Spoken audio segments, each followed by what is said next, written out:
Fala Marujo, seja bem-vindo a bordo do Por 360 Entrevista, o nosso espaço semanal para debater assuntos importantes em relação aos portos internacionais, portos do Brasil e principalmente em relação ao Porto de Santos. CBN, a rádio da notícia, a rádio que navega dentro do setor portuário. Porto 360. Patrocínio.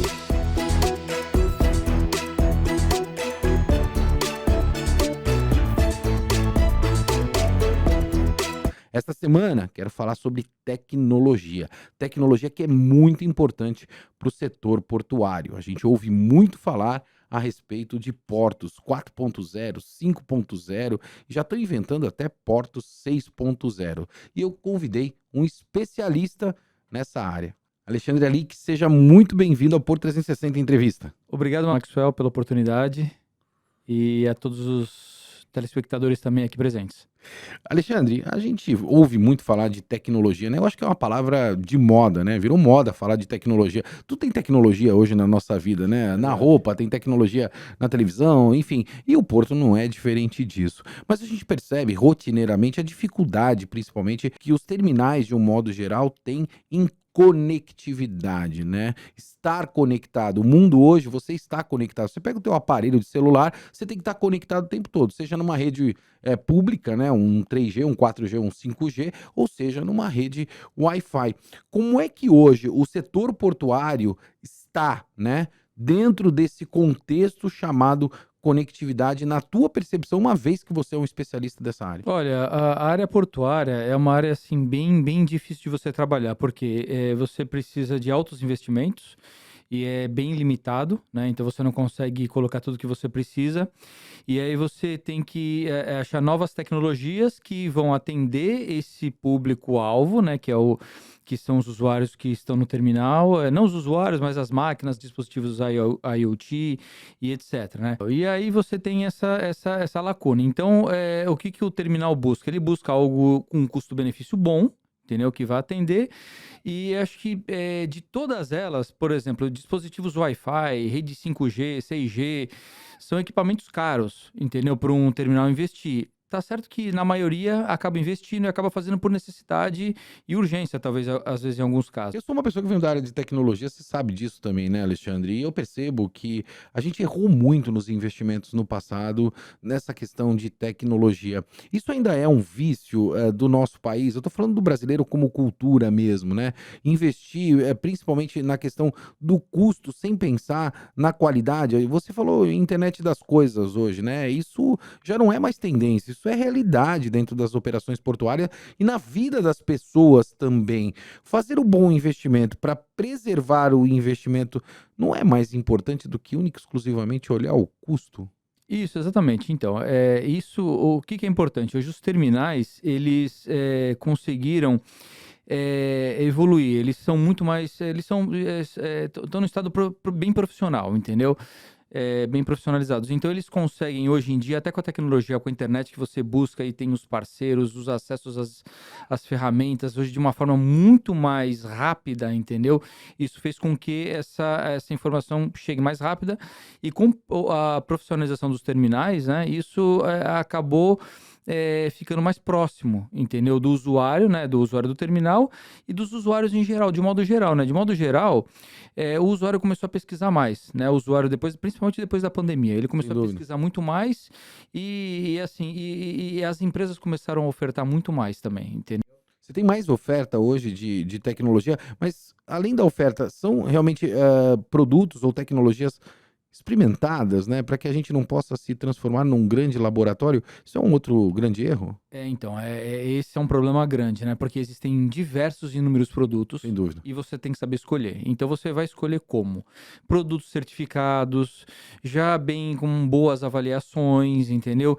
Já de um grande fabricante. Existem pequenos fabricantes que estão crescendo demais também, com investimentos de tipo startup, esse tipo de coisa, entendeu? Mas eu acho que isso amadureceu bastante e você só tem que pensar nessas premissas para você não arriscar e comprar errado, Sem entendeu? dúvida. Sem dúvida, porque isso é um risco bastante grande até para o teu próprio negócio, uma vez que você está dentro da operação.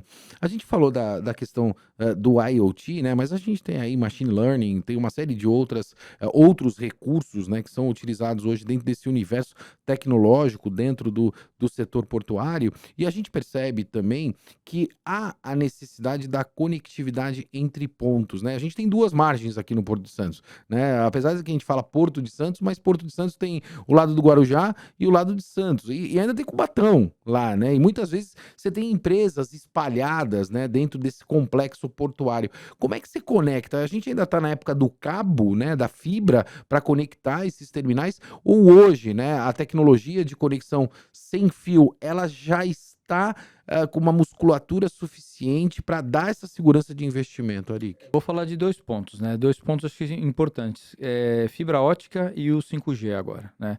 Então a fibra ótica, para você conectar, para você ter alta velocidade e performance, a fibra ótica é inevitável É a você melhor deixar de solução que utilizar. existe para hoje. Exatamente. Hoje a velocidade da luz é muito rápido e você não consegue substituir por outra Um tecnologia. grande exemplo são, por exemplo, portainers, né? A gente tem aqueles grandes equipamentos, os guindastes, eles são conectados por fibra ótica ao invés de uma conexão sem fio, por exemplo. Isso, exatamente. Então, além disso, também tem o Wi-Fi, mas o Wi-Fi bem mais rápido, né? Que aí você tem a questão do 5G. Mas em termos de conectividade,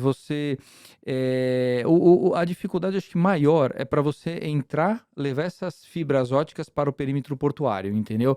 É um desafio enorme para você levar, né? Então depende de governo, SPA também, Santos Port Authority, né? Então depende de governo de algumas práticas, né? E por outro lado, a gente tem também o 5G crescendo, entendeu? Então o 5G, eu acho assim, ele tá bem nítido que ele vai substituir algumas ferramentas existentes hoje no terminal, como o Wi-Fi simples, o Wi-Fi é que não tem como, vai acabar continuando a existir por conta de redundância, entendeu? Mas em algum momento ele vai ser apoiado por um 5G que vai facilitar essa velocidade entre os equipamentos, entendeu? Dos terminais, do porto, etc. Mas a fibra ótica ainda ela é essencial para dar essa sustância, essa carga de peso de acesso. Principalmente hoje no mundo que a gente vive, que é um mundo, eu costumo dizer que tem o commodities ali do milho, do trigo, né, da soja, mas o dado é um commodity também, né? Nesse universo que a gente tem de integração de informações, é muito importante você ter uma boa conectividade e uma alta performance da tua rede para que você possa dar o resultado operacional dentro das tuas atividades. Essa é uma cobrança que você percebe do mercado, principalmente na prestação de serviço? Isso, na verdade hoje o dado é o nosso novo petróleo, né? Sem Então dúvida, sem hoje dúvida, sem dúvida. hoje você não consegue viver sem o dado, né? Então o dado para ele ter o máximo de proveito, existem diversas ferramentas que estão disponíveis na web hoje. Então você não tem mais isso dentro das localidades físicas. Então você tem tudo isso em nuvem agora, entendeu? Então para você ter essa qualidade do dado acessado e ter essa velocidade de resposta, você precisa ter uma boa conectividade, bom transporte de dados para você chegar nos determinados locais, entendeu? Para você ter esse escoamento do dado, ou se não, de repente, uma conexão fora do país de alta performance, entendeu? Então é que assim, se eu for dar exemplos aqui, tem vários desde a Ásia até a América, entendeu? Imagino. Deixa eu te trazer um outro ponto também que eu considero extremamente relevante. Isso eu aprendi ao longo do tempo também na minha carreira, né, Ari? Que a gente, aqui no Brasil, a gente tem o hábito de tratar o cliente antes dele ser cliente. Né? Então, antes dele ser cliente, leva o cliente para almoçar, leva o cliente em evento, e quando ele se torna cliente, parece que esquecem, né? Agora que ele é cliente, né? Agora que ele assinou o contrato, ele é teu cliente efetivamente. Aí não leva mais o cara para almoçar, não leva o cara para lugar nenhum, enfim. E aí entra nesse ciclo. Por que eu estou fazendo essa pontuação? Porque pós-venda é muito importante nesse universo de tecnologia. E eu percebo, né, ao longo do tempo, que as empresas não tinham essa preocupação com SLA, né, que é o Service Level Agreement, né, que a gente utiliza, né, como termo técnico dentro desse universo de tecnologia. Essa relação mudou. Hoje as empresas estão preocupadas, né, com a manutenção das suas redes, e as empresas que prestam serviços, elas também entenderam que o cliente passa a ser cliente depois que ele assina o contrato e não antes de assinar o contrato? Olha, é uma pergunta bem Gostou? interessante. Eu Gostou adorei a da minha pergunta. pergunta, hein? Adorei a pergunta. É assim, você tem os dois lados, né? Então, empresas maiores, de grupos maiores, a tendência é você cada vez mais utilizar a inteligência artificial, coisas dentro de um compliance já um pouco mais sofisticado, entendeu? Foge um pouco desse tratamento mais tete a tete, entendeu? Então, empresas menores costumam o quê? Dar uma assistência muito mais próxima da empresa, das pessoas, entendeu? E procura ter esse pós-venda, o pré e o pós-venda mais humanizado do que robotizado. Então, isso as pessoas procuram mais. Mesmo durante a pandemia, que as pessoas ficaram isoladas, elas estavam buscando muito isso. Mas depois que acabou a pandemia, voltou ao normal com o processo automatizado, Mas eu entendeu? preciso usar a tua experiência. Eu sou um executivo, né? Eu tô agora aqui, tô ouvindo a CBN, tô no meu carro. Eu sou um executivo do setor portuário, não entendo muito de tecnologia e eu percebo a necessidade de estar conectado para que eu tenha alta performance, para que eu tenha alta disponibilidade de informações.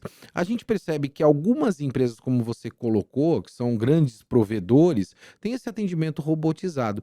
Mas é importante ter essas outras empresas com um atendimento mais próximo, que é o que vai resolver o teu problema num domingo, por exemplo? É isso, exatamente, porque você consegue, o atendimento, às vezes, o próprio robotizado, às vezes, ele dá problema, não é assim, né? E, e aí você não consegue falar com ninguém, entendeu? Então, as empresas que estão mais próximas das localidades, principalmente, que são da região, ela consegue te dar uma resposta muito mais rápida, tem alguém na outra linha para você falar, e você consegue essa resposta. Então, de alguma forma ou de outra, mesmo com o maior problema que tenha, você consegue ter um atendimento humanizado e mais próximo, entendeu? Isso faz a diferença porque o teu tempo SLA, ele vai aumentar muito mais rápido, Sem entendeu? dúvida, sem dúvida. E você vai Então, ser atendido muito mais rápido do que necessariamente vai aumentar, em não, vai outras. diminuir, né? É, Desculpa. vai diminuir o tempo de atendimento, você está correto. Eu fiz essa pergunta também para fazer uma outra provocação, né? Eu vejo hoje em dia as pessoas aterrorizadas com essa questão da inteligência artificial, né? Parece que o mundo vai acabar porque a inteligência artificial chegou, vai acabar o emprego, vai acabar os postos de trabalho, e eu francamente não acredito nisso. Certa oportunidade ali que eu estava vendo uma pesquisa de Harvard, né, em 1966, que perguntaram para as crianças o que elas esperavam, né, da tecnologia no ano 2000. E essas crianças responderam lá em 66 que nós estaríamos morando na Lua, morando em Marte, né? Que não existiria mais postos de trabalho para as pessoas, porque a gente ia ser substituído por robôs. E eu percebo que isso é uma grande distração que a gente convive ao longo do tempo. A inteligência artificial está aí, vai acontecer, isso é uma grande realidade, mas a gente ainda precisa das pessoas. Isso é um grande fato, isso não vai mudar, pelo menos dentro da minha percepção. Um cara que tem 25 anos de história aí no mercado de tecnologia, como você também tem, e no setor portuário. Qual é a tua visão, né? Para quem tá nos ouvindo e quer entrar no setor portuário dentro desse universo de tecnologia, como se preparar, né? Porque, francamente falando, eu acho que tem muita oferta e ainda coloco um fator aqui na mesa mais agravante. Eu acho que a gente vai colapsar em relação à mão de obra nos próximos 5 anos, porque não tem disponibilidade de mão de obra. Tô errado nessa minha análise? Você que é um especialista da área, Aric. Você fez a pergunta e respondeu, na verdade, no final. Não, eu Mas fiz a eu vou pergunta e respondeu, complementar. mas eu tô curioso, O que porque eu na acho? verdade eu coloquei a minha opinião também, né? Isso, na verdade, assim, a inteligência artificial, ela veio para ficar como já está, né, Sim. no mercado. Só que o que acontece? O que que mudou o paradigma? Quebrou um pouco o paradigma daquele operador que ele vinha no papel, escrevia prancheta e etc. E agora ele virou muito mais. Ele é obrigado a ter mais capacitação. Entendeu? Uhum. Para ele ser mais inteligente para poder utilizar as ferramentas disponíveis. Então, na verdade, a inteligência artificial hoje ela veio para apoiar. Então, ela dispõe de vários tipos de ferramentas e o usuário capacitado ele consegue operar, entendeu? Diminuir o número de colaboradores eu acho difícil, entendeu? Porque eu acho que vai ter uma crescente, vai ter um aumento, porque o movimento de carga ele vai aumentar. Claro. Tudo bem que você substitui por equipamentos por outras coisas, mas eu acho que ao fringir dos ovos, como qualquer setor setor da economia, entendeu? Não dá para ser 100% inteligência artificial, entendeu?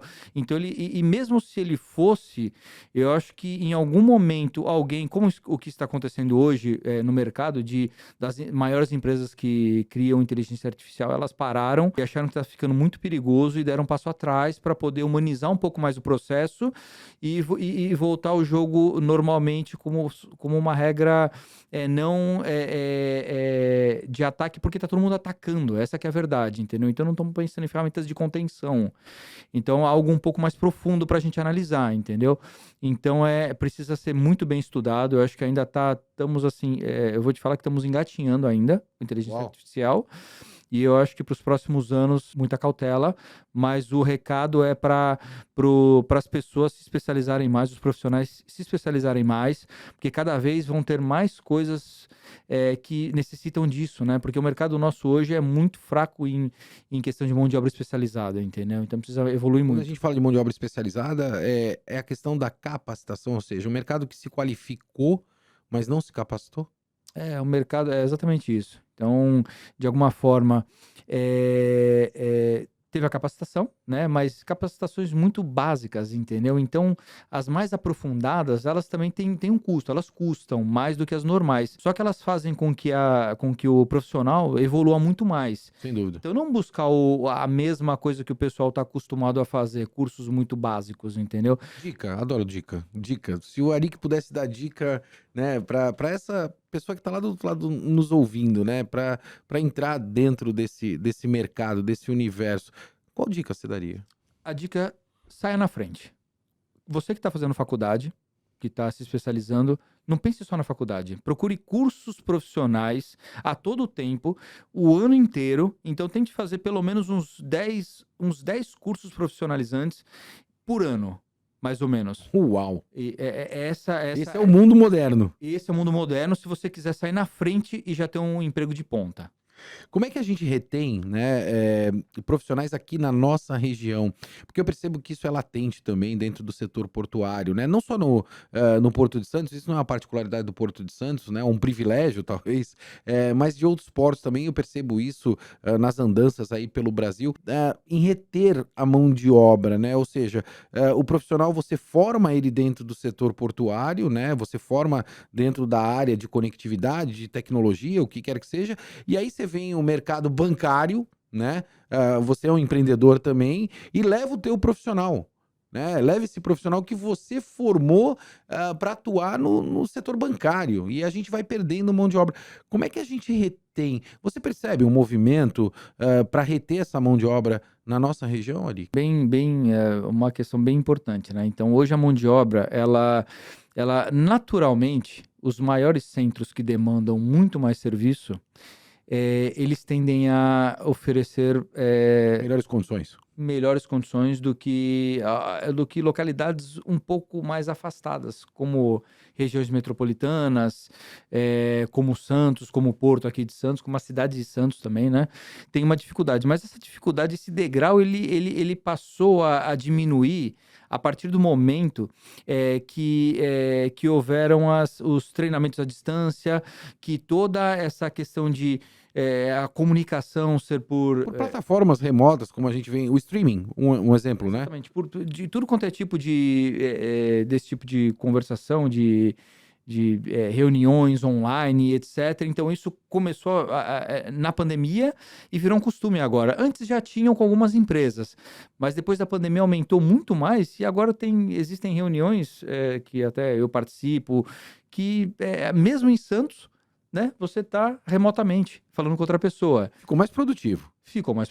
Entendeu? Então, mais produtivo, você consegue ampliar a quantidade de serviços e você consegue aumentar o teu portfólio. Com isso, você cria uma competitividade maior e aí você consegue dar esse retorno de forma qualificada para não gerar esse degrau tão grande quanto de grandes localidades, como São Paulo e etc, entendeu? Então, eu acho que esse é o paradigma que já está começando a ficar mais próximo, entendeu? Mas ainda precisa andar muito mais ainda, é difícil. Vamos dizer, né, como diz no linguajar do futebol, a gente está começando a colocar a bola no chão. É isso, né? A gente está começando a colocar a bola no chão. Arik, quero agradecer muito a tua presença aqui com a gente no Porto 360 Entrevista. É um prazer te ter aqui, trazendo informações que são importantes em relação a esse tema, que é tão conhecido por todos, chamado tecnologia. Mas aprendi com você, precisamos olhar para a inovação também. Isso aí. Pô, obrigado, Maxwell, pela oportunidade. Estamos aqui para você e sua equipe. Tudo de bom e os seus telespectadores também por estar ouvindo aqui o canal. Vamos lá, é isso aí. Eu sou o Maxwell Rodrigues, vou ficando por aqui semanalmente, através do nosso portal Porto 360 lá no YouTube. Forte abraço, até semana que vem e vem navegar com a gente. Porto 360. Patrocínio